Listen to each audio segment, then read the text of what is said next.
My name is Ralph Swain. I'm the chair of the Humanities Division at Western Iowa Tech. And we're in the 21st century right now, but very soon you're going to go back to 1947. The reason we're in the 21st century now, if you have a cell phone,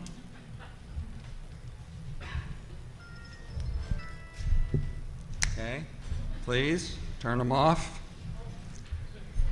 For those of you that are unfamiliar with your surroundings, ladies and men's room, out that exit door to your left. We are going to have a 15-minute intermission, approximately 1 hour into the show after the second production. And I also want to mention that we are recording this live presentation as you are seeing it on CD. And the reason for that is we will have this rebroadcast on at least 2 radio stations, KSCJ in Sioux City and also KWIT, KOJI, which of course is right here at Western Iowa Tech. So we welcome you to this new venue.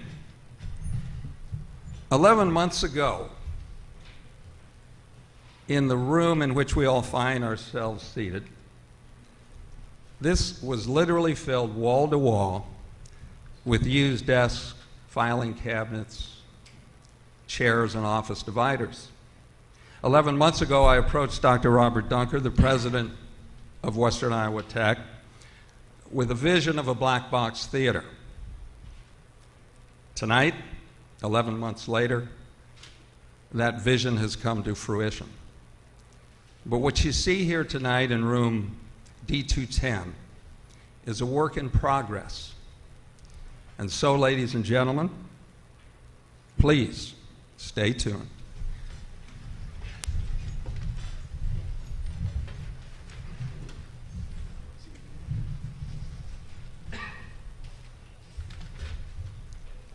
The Great Plains Radio Theater Project presents an evening of radio mystery theater live from the Black Box Theater at Western Iowa Tech Community College in Sioux City, Iowa. Tonight, our sponsors present 3 chilling suspense dramas, The Hitchhiker and Sorry, Wrong Number, both written by Lucille Fletcher, and Quiet Please, written by Willis Cooper.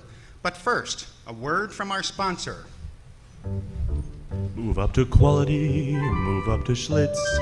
Know the real joy of good living. Move up to quality, move up to Schlitz. Refreshing Schlitz, the world's best-selling beer at any price you pay. One of the finest things in life everyone can enjoy today. Know the real joy of good living. Move up to quality, move up to Schlitz. Know the real joy of good living. Move up to quality, move up to Schlitz. Yes, the joy of good living. Treat yourself to one of the finer things in life. Move up and enjoy Schlitz quality today. Schlitz, the beer that made Milwaukee famous.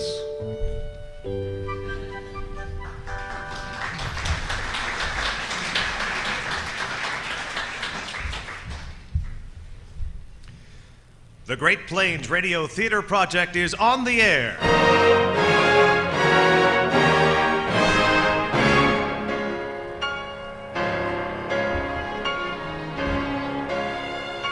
Hello, I'm Paul Guggenheim. We reckon that a story doesn't have to appeal to the heart. It can also appeal to the spine. Sometimes you want your heart to be warm. Sometimes you want your spine to tingle. Well, the tingling will be quite audible as you listen to tonight's classic among radio thrillers. Its author is one of the most gifted of all the writers who have ever worked in this medium, Lucille Fletcher, who also wrote the single greatest radio script ever written, Sorry, Wrong Number. The title of this terrifying little tale is The Hitchhiker.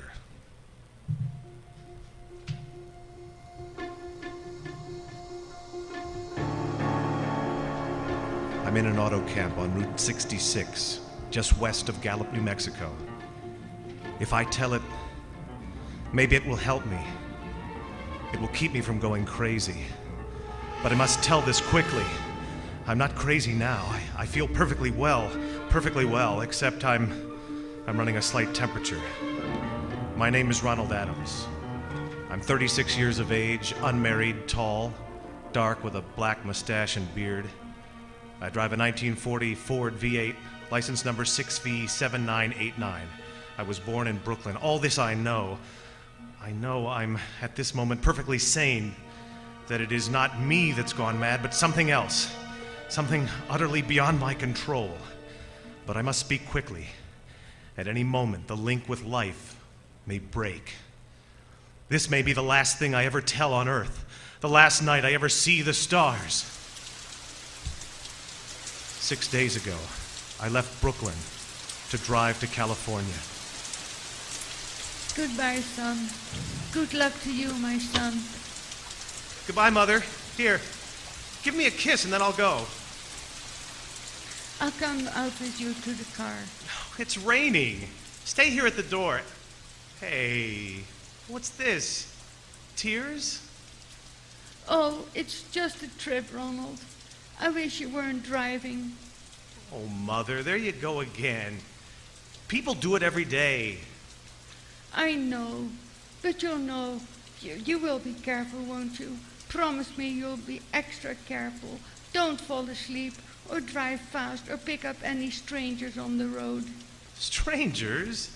Now, don't you worry. There isn't anything going to happen. It's just 8 days of perfectly simple driving on smooth, decent, civilized roads with a hot dog or hamburger stand every 10 miles.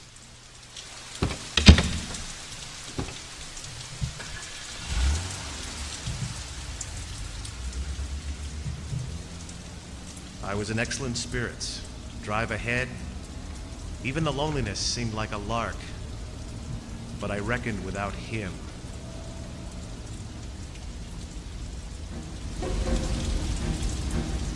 Crossing the Brooklyn Bridge that morning in the rain, I saw a man leaning against the cables.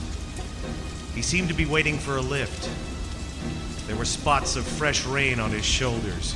He was carrying a cheap overnight bag in one hand. He was thin, nondescript with a cap pulled down over his eyes. He stepped off the walk, and if I hadn't swerved, I'd have hit him. I almost did hit him. Now, I would have forgotten him completely, except that just an hour later, while crossing the Pulaski Skyway over the Jersey Flats, I saw him again. At least he looked like the same person. He was standing now with one thumb pointing west. I couldn't figure out how he'd gotten there, but I thought maybe one of those fast trucks had picked him up, beaten me to the Skyway and let him off.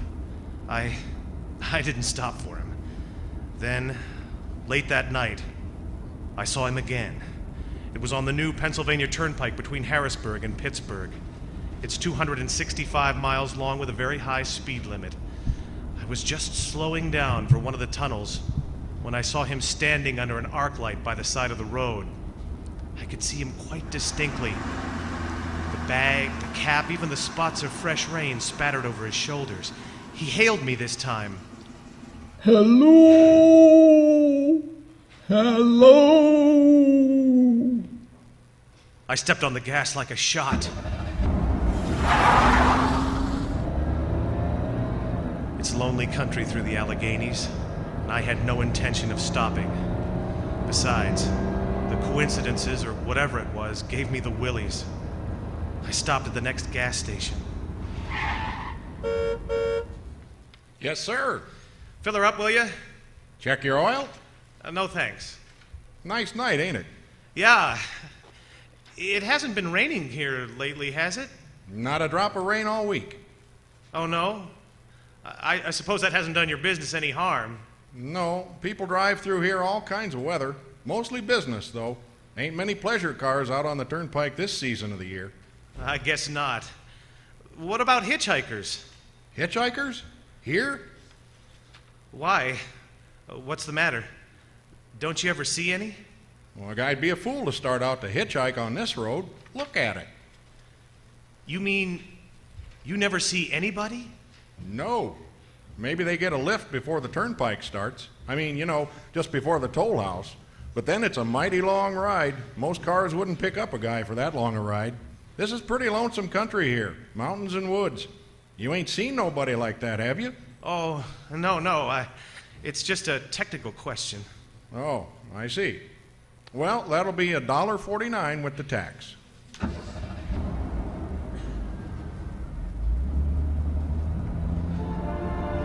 The thing gradually passed from my mind as a coincidence. I had a good night's sleep in Pittsburgh. I didn't think about the man all the next day until just outside of Zanesville, Ohio. I saw him again. It was a bright, sunshiny afternoon.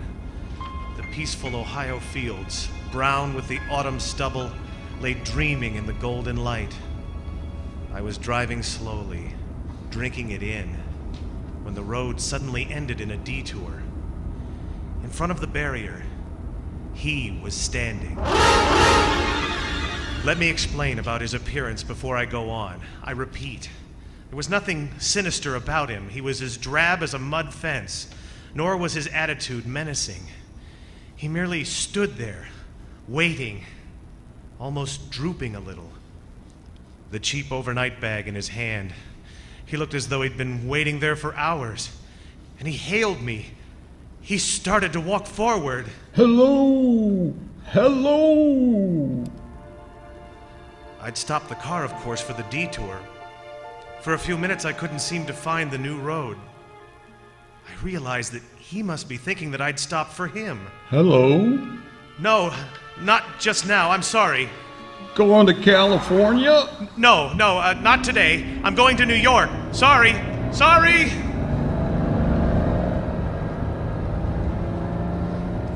After I got the car back on the road again, I felt like a fool.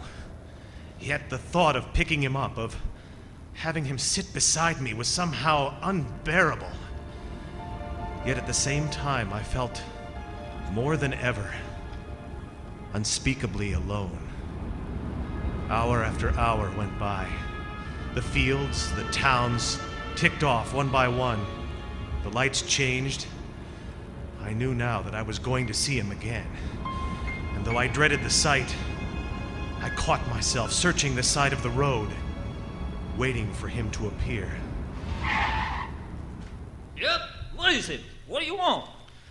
You sell sandwiches and pop here, don't you? Yep, we do in the daytime, but we're closed up for the night. I know, but I was wondering if you could possibly let me have a cup of coffee? Black coffee? Not at this time of night, mister. My wife's the cook, and she's in bed. Well, now listen, just a minute ago, there was a man standing here, right beside here, and a suspicious-looking man. Henry? Who is it, Henry? Oh, it's nobody, Mother. Just a fellow thinks he wants a cup of coffee. Go back to bed. I don't mean to disturb you, but you see, I was driving along when I just happened to look, and there he was. What was he doing? Nothing.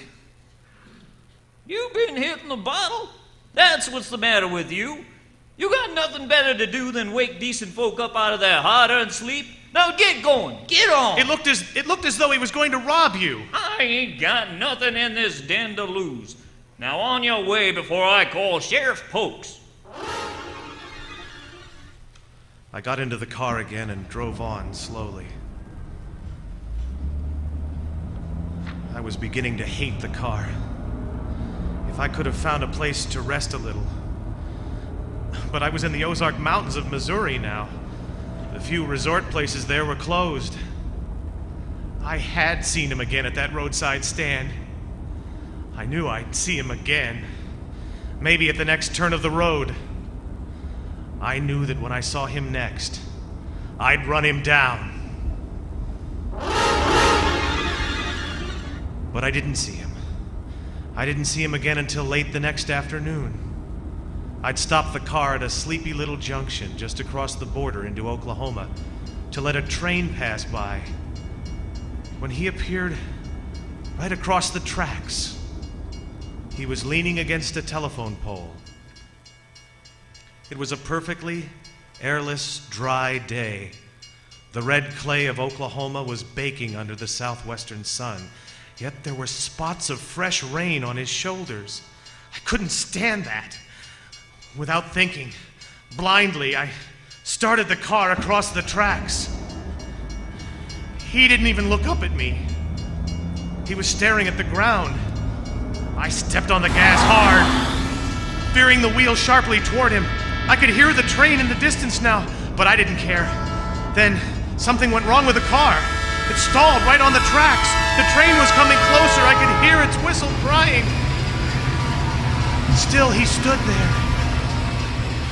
Now I knew that he was beckoning me to my death.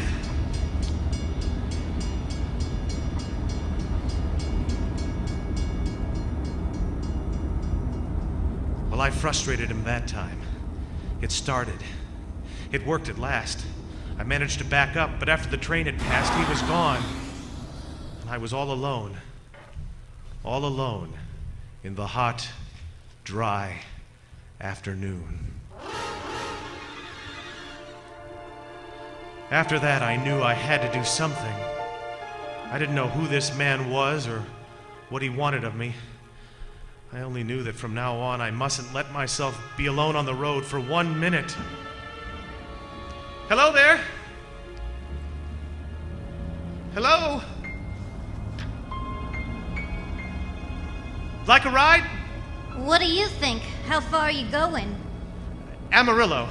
I'll take you to Amarillo. Amarillo, Texas? Yeah, I'll drive you there. Gee. Hop in.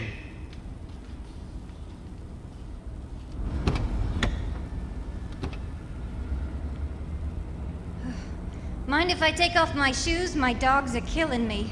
No, go right ahead. Oh, gee, what a break this is. Swell car and a decent guy driving all the way to Amarillo.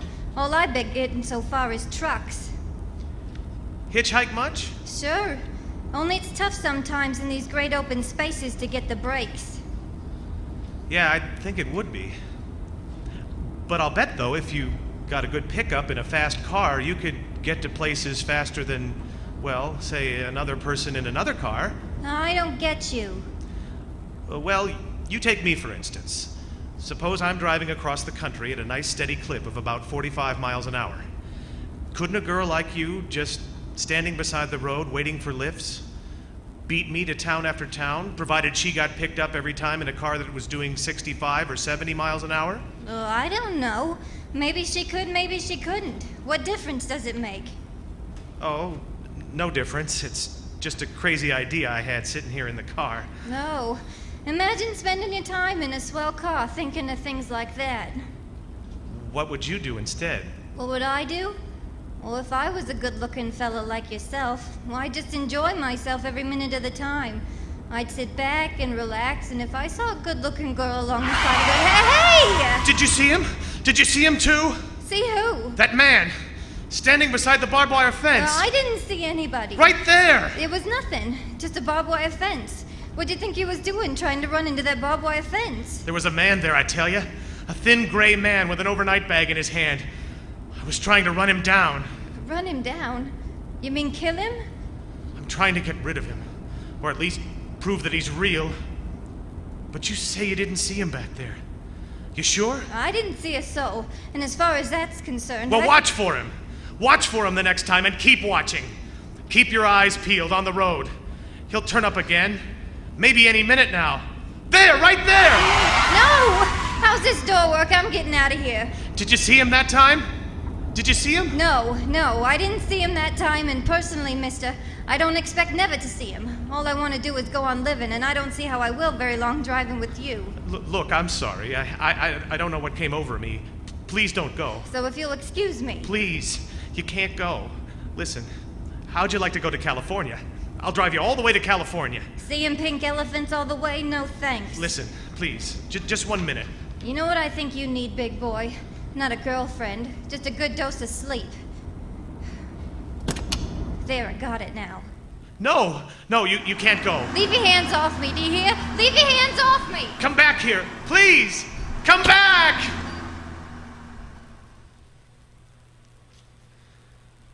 She ran from me as if I was some kind of monster. A few minutes later, I saw a passing truck pick her up, and I knew then that I was utterly alone. I was in the heart of the great Texas prairies. There wasn't a car on the road after the truck went by. I tried to figure out what to do, how to get a hold of myself. If I could find a place to rest, or even if I could sleep right here in the car. Just a few hours, get some sleep, just alongside the road. I was getting my winter overcoat out of the back seat to use as a blanket. Just as a blanket. Hello.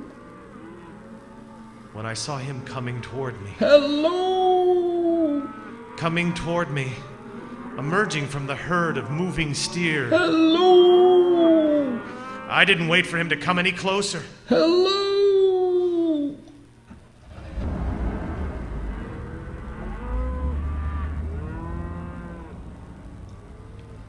Maybe I should have spoken to him then. Fought it out, then and there. And now he began to be everywhere.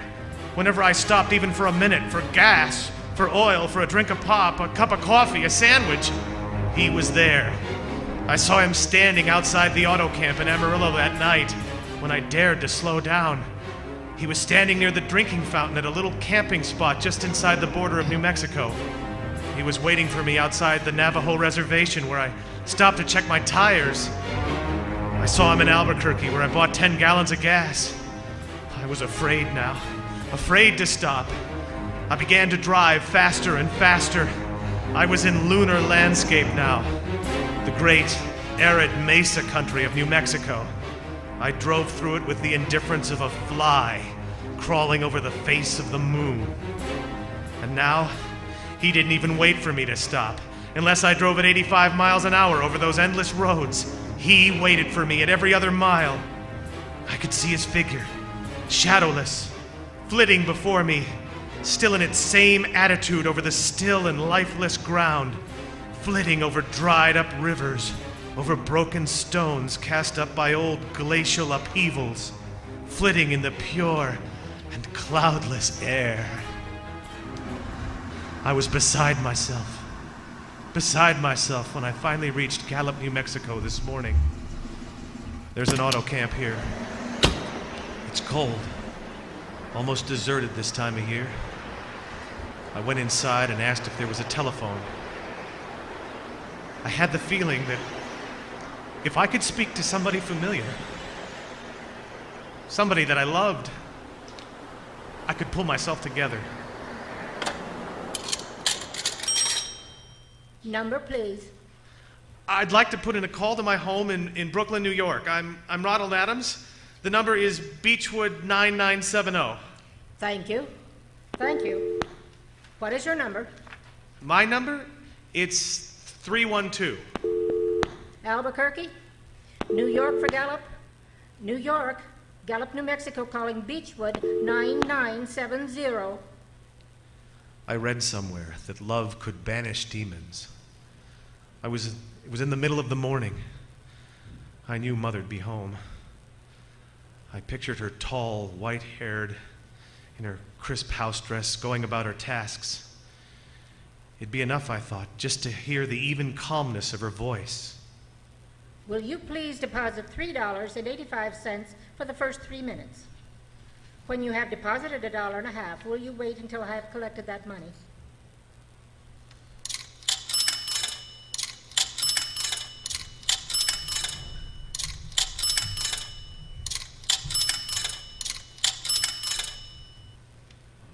All right. Please deposit another $1.50.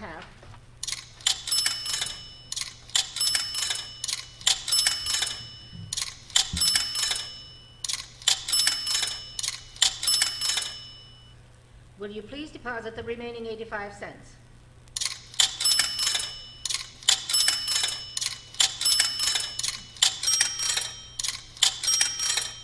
Ready with Brooklyn. Go ahead, please.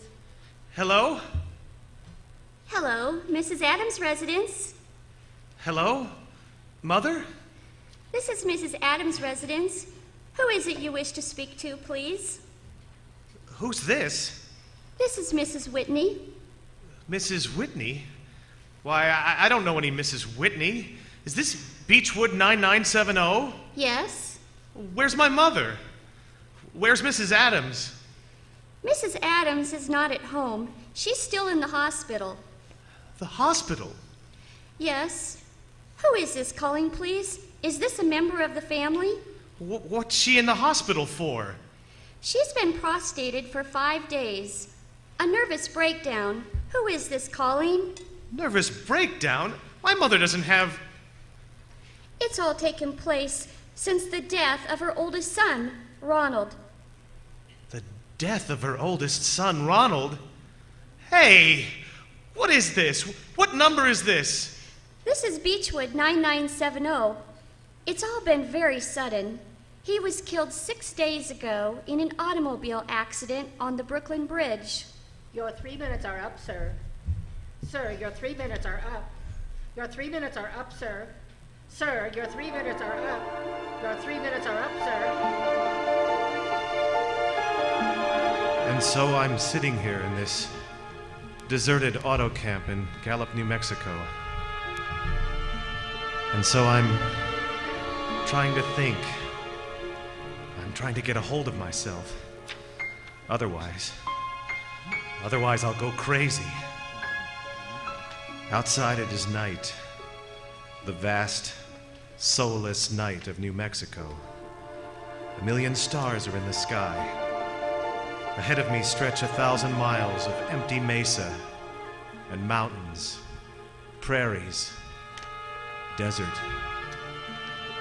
Somewhere among them, he is waiting for me. Somewhere. Somewhere, I shall know who he is and who I am.